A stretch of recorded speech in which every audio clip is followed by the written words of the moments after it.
hey, hi, how are we?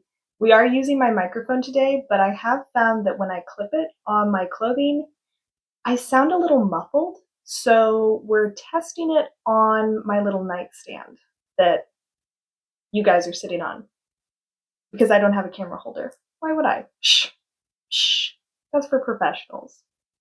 Anyway, today we're going to be talking about bandanas.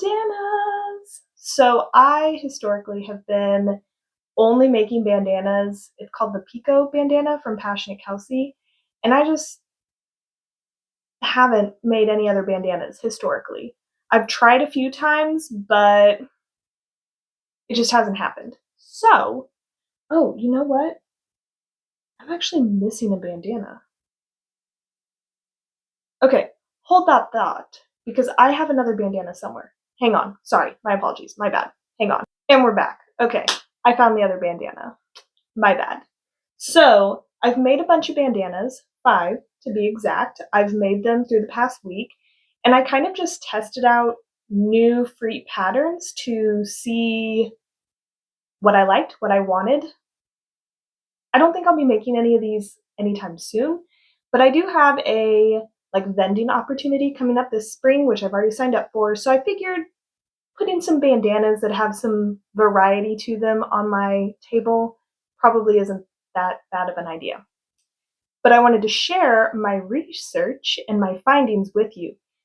I think all of these patterns come with videos, but some of the patterns I didn't watch videos for, I only read the text. So if you come across one in the comments and you're like, hey, this one doesn't have a video for it, I'm so sorry. My bad. I just read the pattern. We're going to go through easiest to hardest in terms of beginner-friendly, pattern readability, etc. So the first one is going to be this gapped bandana.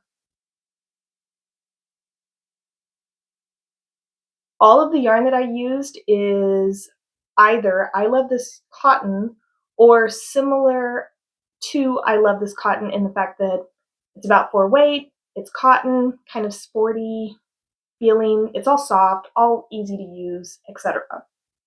And I kind of played around with the different straps. Some patterns called for really long straps, some called for short, some called for customizable.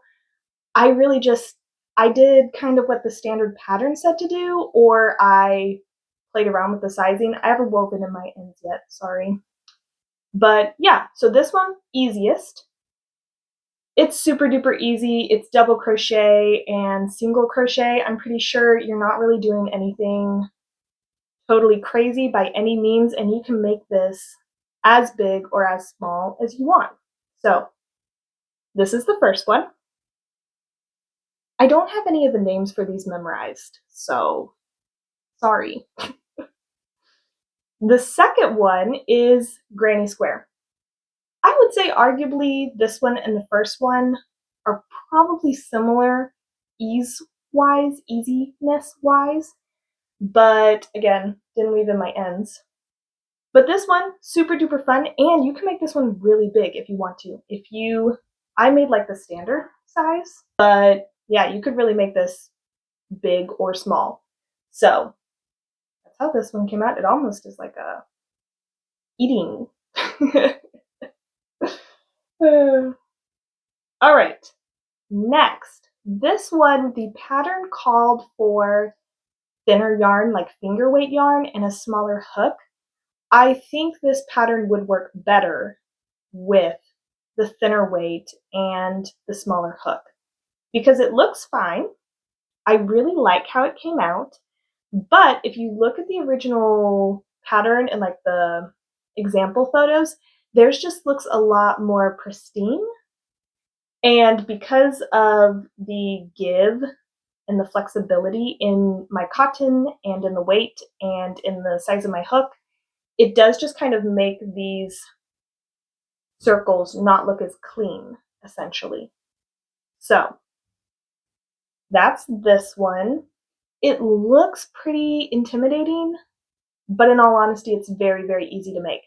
The original pattern, I would say, This pattern is unique in the fact that the video teaches you how to read like those knitting or crocheting diagrams. So it very much holds your hand through it, and it's very fun. If you don't like reading those diagrams, skip this one. But if you want to learn how to read the diagrams, or you're very comfortable reading the diagrams, I would recommend doing that.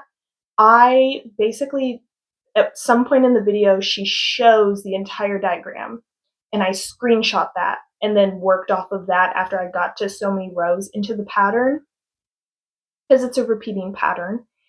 And I also didn't make the full pattern. I think I stopped at like row 16 or something like that, and I think she goes on to like 18 or 24 or something. Like I stopped after 3, and she went on to like make 6 or 8 in a row. So yeah. Anyway, that's that bandana. I promise it's easier than it looks, and it lets you get into the diagram reading. So I would recommend that one. But I don't know, if you want it to look exactly like it does in the video, use different yarn, use a smaller hook than I did. I used a 5mm hook, and again, I love this cotton for all of these. Then we have this one. Now, I'm not sure if you can see it very well. In all honesty, I'm not sure that I make picots correctly, but do you see these bumps in it? So it's a very textured picot bandana, but the picots aren't on the edges. They are inside. It's very bumpy, if you can tell. This one is really fun. It's getting put further back, not because it's more complicated, but because it takes so much more time. So this one is a time eater, I would say. It also is a yarn eater. I have been working up like scrap yarn, whatever I have left over in my different cotton bundles. This used up half a thing of I love this yarn, so I had to borrow from another scrap. And I didn't have to do that for any of my other bandanas. So this one eats up yarn.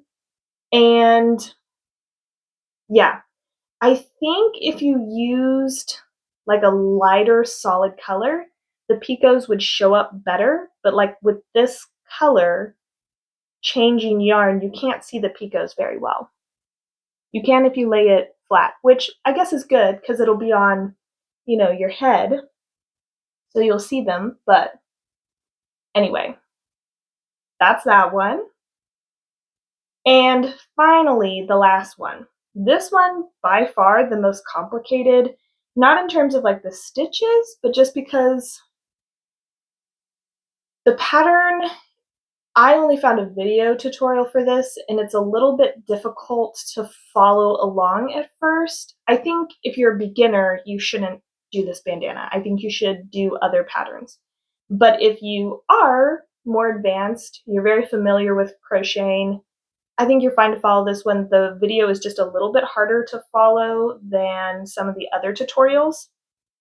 And I think that you should use a lighter weight yarn.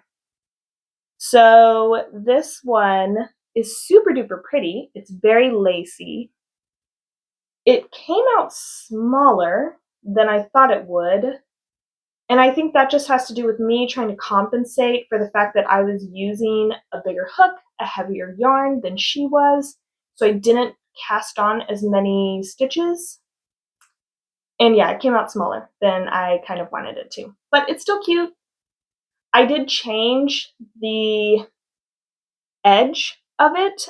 She does like a traditional kind of picot tri looking edging, which is really cute, but I could not figure out how to make it for the life of me. Mine just, maybe because my yarn was thicker, it didn't look delicate and pretty like hers did. Mine just looked clumpy and gross. So I did scalloped edges, and I just did single crochet, half double crochet, half double crochet, single crochet into every other stitch. And then at the top point, I did single, half double, double, triple, and then I repeated that back down to make my top one extra pointy. So anyway, this one came out cute. Again, I made it smaller because I was trying to compensate. So hers are a lot bigger. And I think maybe I should get some finger weight yarn at some point and just make some really big lacy bandanas for myself, because I'm kind of feeling that. I kind of like how they look, but this was just kind of a yarn eater project. I'm trying to get the yarn in my craft room used up, and this needed to get used up. So I'm going to slap my little logo on all of these, and then I hopefully will have them at a vending event this spring. So that is all of my bandanas. Let me know which one was your favorite. You can comment down below 1, 2, 3, 4, or 5. Or you can let me know what your favorite bandana pattern is in the comments, because I'm open to trying some more. I'll show you the leftover yarn that I have. I don't think I have enough leftover yarn really to make any more bandanas out of these, unless they're like scrappy. And I just don't think these colors go well enough together to make scrap bandanas. So I have some more of that like purpley kind. I have more of this. I have some of this, which actually I didn't have enough to make a bandana. I've just been using this to spot if any of the bandanas run out of yarn. I've been cutting the yellow off and using like the other colors because it kind of blends. And then I have this, which is that red orange. This is the only one that's not I love this cotton, but it's cotton, same weight. I think the brand is like Rios or something. I can't remember. But yeah, so I still have this left, but I don't think it is enough to make any bandanas. Maybe this one, but I doubt it. I doubt it. This just, it feels so light. So anyway, that is what I've been doing. Hang on, can I, here we go. Waha. This is what I've been doing the last few days. So yeah, I'm going to get off of here, eat some pizza, and I hope you have a good Sunday. Bye!